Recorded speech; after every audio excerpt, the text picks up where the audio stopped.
Kash Patel came in guns blazing, put the liquor bottle down for a second, and got to screaming. I'm on the job. I'm the first one in. I'm the last one out. I'm like an everyday American who loves his country, loves the sport of hockey, and champions my friends when they raise a gold medal and invite me in to celebrate. I've never been intoxicated on the job, and that is why we filed a $250 million defamation lawsuit. And any one of you that wants to participate, bring it on. I'll see you in court. I'm a regular American. I love my hockey. I love my beer. I love my booze. All I do is work my ass off. And then while I'm working my ass off, I drink my ass off. You see, I've got no ass left right now, as you can tell. But he filed a lawsuit just on Monday. You would think that lawsuit would give him a little bit of calmness because he's about to win, right? When you have such confidence in what is it you've done and what is it you're pushing back on. Shouldn't you be happy, bro? And it seems like one particular reporter, Ryan Riley, I believe of NBC, was also ready to fire right back on him. Explain the computer login issue. Just explain the computer login issue. You were not able to log into your lawsuit contends that you were not able to log into the system. What did you think after you were unable to log into the system? Let's have a survey. How many of you people believe that's true? Hang on. Did you communicate? You asked the question. Let me answer it. No, let me. No. Did you communicate with anyone that you thought you were fired after you were unable to log into the problem with you and your report? Don't cut me off. You asked the question. Straightforward question. The problem with you and your baseless reporting is that is an absolute lie. It was never said. It never happened. And I will serve in this administration as long as the president and the attorney general want me to do so. Let me take a poll of all the rest of these reporters in the room that should be asking questions, not answering questions, which is actually a dodge from the question, which was, what were you actually thinking when you were when you couldn't log into that computer and you freaked out? I mean, as far as the Atlantic reporting says, you freaked out. And instead of answering that, he got to asking more questions. In case you guys missed it the other day, here's the author from the writer from that Atlantic article. And this is what she was pointing out about his freak out. So people close to the director have said that he himself has expressed that he believes that he is about to be fired or that is imminent. In fact, we recount an incident last week in which he called and told members of his staff and other people that he had been fired, although it turns out that he was mistaken. So yes, this is widely discussed, I think, within Washington behind closed doors. In fact, there are senior administration officials who are openly discussing who will be the next FBI director. Wow. It seems that he's a little shook. And while he's flailing to try and make sure he's angry enough to appeal to Donald Trump's anger, what he's doing is cornering himself. That argument that he's having with Ryan Riley of NBC was talking about these assertions about whether or not he freaked out. And he said everything in that article is fake.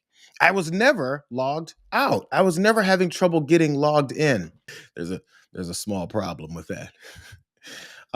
Considering he put forward this 19-page lawsuit and it's public to check it out, people checked it out. And if they gazed on page 8 of that lawsuit, it contradicts what Kash Patel is saying. This is it. The article's assertions that on April 10th, 2026, Director Patel, quote, panicked frantically, announcing he had been fired, engaging in a freak out, and is deeply concerned that his job is in jeopardy are false, the lawsuit says. This is what it continues to say. On April 10th, that same day, 2026, Director Patel had a routine technical problem logging into a government system, which was fixed quickly. Director Patel's sole focus, and they talked about further his focus on continuing to protect the American people. He's so mad.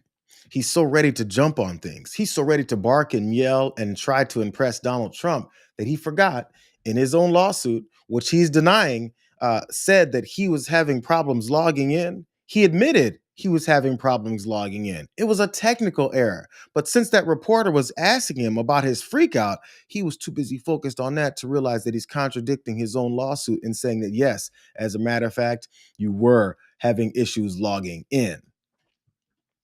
They weren't even done arguing. I'm going to let him finish burying himself. And every time you guys report false lies, every time you guys raise baseless questions, when we are here to talk about the Southern Poverty Law Center's $3 million decade-long scheme to fraudulently fleece Americans, you are off topic. It's a simple, straightforward question. Did you talk to anybody about whether you thought you The were simple fired? answer to your question is you are lying. And every time you do so, question. I've answered your question. It's simply as follows. I was never locked out of my systems. Anybody who says your it, lawsuit says the opposite. Your lawsuit contends. anyone that says the Your lawsuit- opposite is lying. The lawsuit Thank you. that you filed says that. Anybody that says the opposite, that I was having trouble logging in, is lying. He just said in front of cameras to a reporter that his lawsuit is lying. What a idiot. I mean, he might not make it through the end of this week. But, Donald Trump does like to do big things on the weekend. So he'll probably make it to the end of this week. And then as we go into the afternoon of Friday, Kash Patel's ass just might be out of the FBI.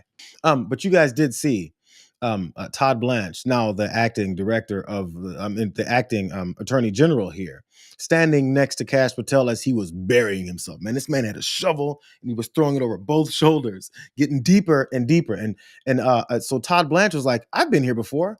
I've stood next behind Donald Trump while he was digging holes for himself during a legal proceeding.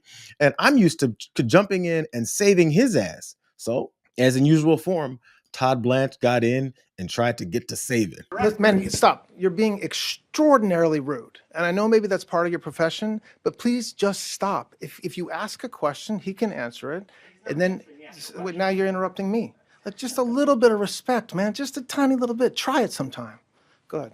The irony of anybody involved with this Trump administration, this fascist administration, trying to tell anybody that they're being rude, which Donald Trump has done to reporters as well, too, that they're being rude, that they're interrupting, that they need to learn some kind of decorum from these guys who don't know nothing about decorum, anything about politeness, anything about normalcy, but they bash and tear through and burn things down. And then when someone gives them 5% of their energy back, they're whining, crying, rolling on the floors and kicking things.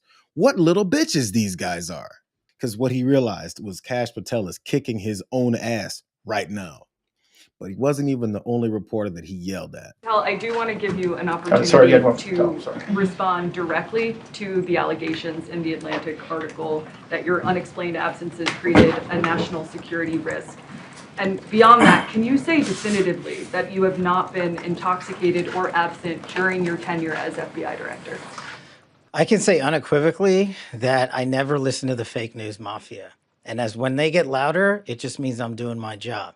This FBI director has been on the job twice as many days as every director before me. What that means is I've taken half as many days off as those before me. What that means is I've taken a third less vacation than those before me. What that means is that this FBI with this Department of Justice has dropped the murder rate 20 points. What that means is this FBI with this Department of Justice has captured 8 of the top 10 most wanted fugitives in the world, twice as many as the Biden administration did in its entire 4 years. The one thing Kash Patch's drunk ass Patel is good at, it is reciting a bunch of numbers. He does it every time he doesn't want to answer the question, which he didn't do there. There was a very simple question. She was very professional, Todd. She said, can you definitively say that you have not been intoxicated or absent during your tenure as FBI director? His primary answer before he went to everything else that was deflecting was, I can say unequivocally that I never listened to fake news media. Long answer short, I can't say that I've not been intoxicated because I didn't say it. What a loser. He's still not beating these charges. As I pointed out, there was a Newsweek article that showed a few things. In this $250 million lawsuit, 19 pages worth, if he's not a drunk ass, there's a bit of a problem.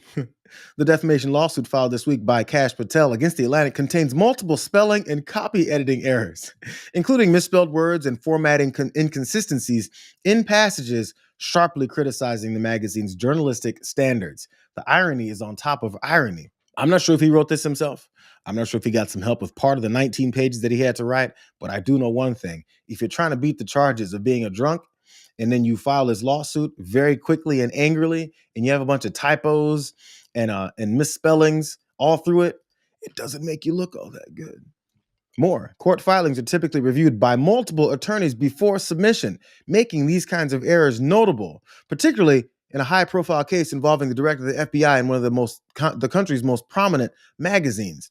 Bro, I mean, if you know everybody's going to read it, you should have had this proofreading happening because people will notice it, especially since the fake news mafia, as he's calling it now, because he thinks he's going to help. That's going to help get him in good graces with Donald Trump. They're going to notice these things. Dum.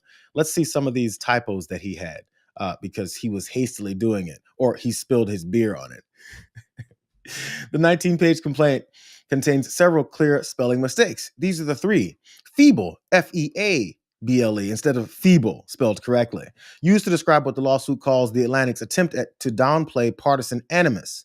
It also included politices. It's misspelled, so it's hard to pronounce.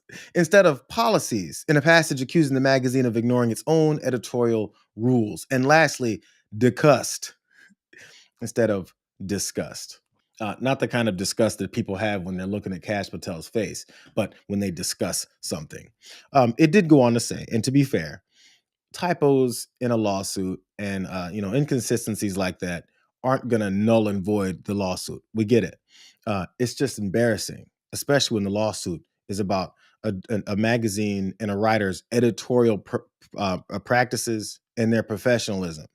When you can't even get a lawsuit out, which should be reviewed by more than just you to make sure it's done correctly. Oh my God.